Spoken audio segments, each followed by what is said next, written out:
everyone, welcome to BW Expert Talk series. Land lease in industrial zone has frequently been asked by our partners and tenants. So we are glad to have here today Ms. Hao Chen, who will be sharing with us land lease in industrial zone from a legal perspective. What keeps you busy this day, Chị Hao? I would say at BWIT we are always busy. You can see that the markets have been bouncing back after the COVID-19. International investors are now coming back. Despite the inflation all over the world, Vietnam has been a destination for international investors. This has been keeping our leasing team and legal team busy since the early of this year. Wow, that's a very great perspective for both the company and the market. I guess this is the reason why we are here today, to help manufacturers on their way to set up business in Vietnam. So from your experience, what are the key factors when it comes to land lease in Vietnam? From my view, for a manufacturer who come to Vietnam to lease land for their business in Vietnam, he or she needs to consider at least 5 key factors. Number one is about the location. You know, for property, location is always important. So in this case, you need to see whether the zoning, the environmental requirement of the target location allow your business or not. For example, if your business is polluted, you may not be considering an area near the residential area. So then the question would be, where can you get that information, right? So you need to look into the zoning, the environmental requirement of the specific industrial zone to see what business are allowed for a specific location. Right. Yeah. And number 2, I would say, is about the construction master plan. You would want to know what you can build on a specific location, right? For example, what construction parameters are, how many floors you can build, what is the site coverage. You can see this information in the detailed master plan of the industrial zone where you look for. Okay. Number 3, I would say, is about Land title. Yes, exactly. You are right. Title is important, right? You know that if you lease the land from an IP developer, you can get the title for your land. But you need to make sure that the IP developer already obtained their title, so that you can obtain the title for your land and your building when you complete the construction. Otherwise, you cannot get it.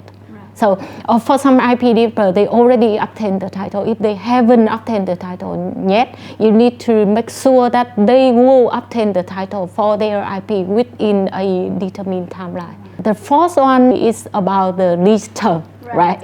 Yeah. So you would want to know how long you can lease the land for your business. So generally, Vietnamese law allow up to 50 years. However, you need to note that the IP developer might have leased the land long time ago from the government authority. So the remaining term of the land could be, just say for example, about 20 or 30 years only, right? You need to know how many years the remaining terms are, because the term will impact your land value. So you would ask me, where can you get that information, right? From the developer, I guess. Yes, exactly, you are right. So you need to look into the IP and the land lease agreement between the IP developer and the government authority to see how many years the remaining terms are.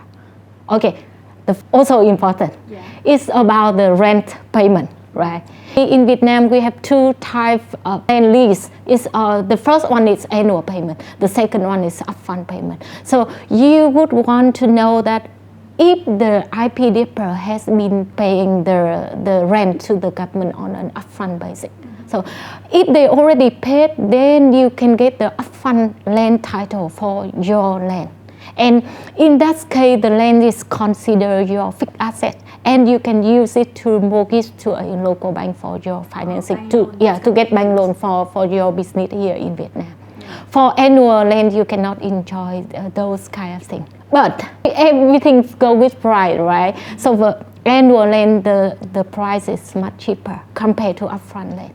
But you also need to note that recently the Vietnamese government, especially for new industrial parks, they tend to provide annual rent.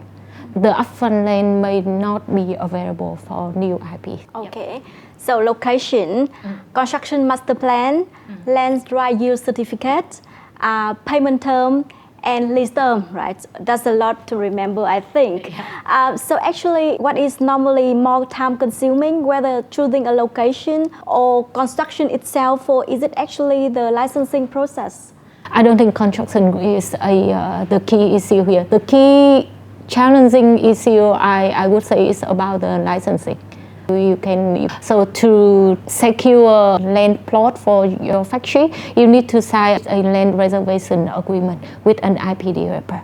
After signing that agreement, you can apply for investment registration certificate for your project. In Vietnam, we call it a project, but actually it's your target business that you are planning to undertake in a specific location.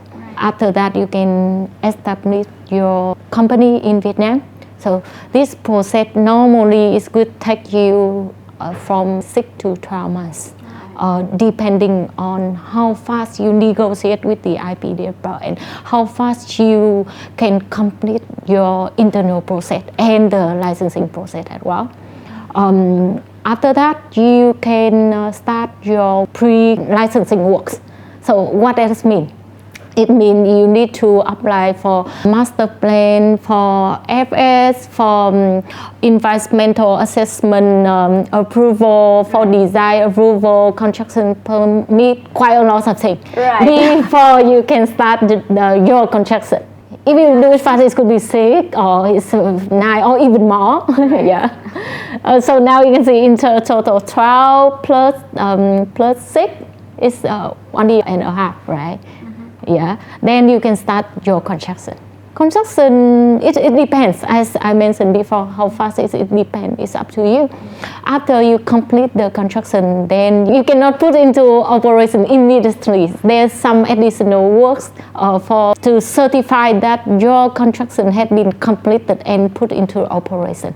Then additional approval are needed. For example, you need to obtain the firefighting certificate. You need to obtain the completion certificate from the government authority so that you can start your operation. So in total, I would say this procedure would take you about 2 years or even more. It depends. It really depends. Well, that's very helpful. And that's also all the time we have today. Thanks, Ms. Hảo, for joining us today. Thank you. Thank you very much. Thank you. And thanks everybody for tuning in. In the meantime, if you have any questions, don't hesitate to contact us. Thanks again for watching and see you in the next episode. Bye bye.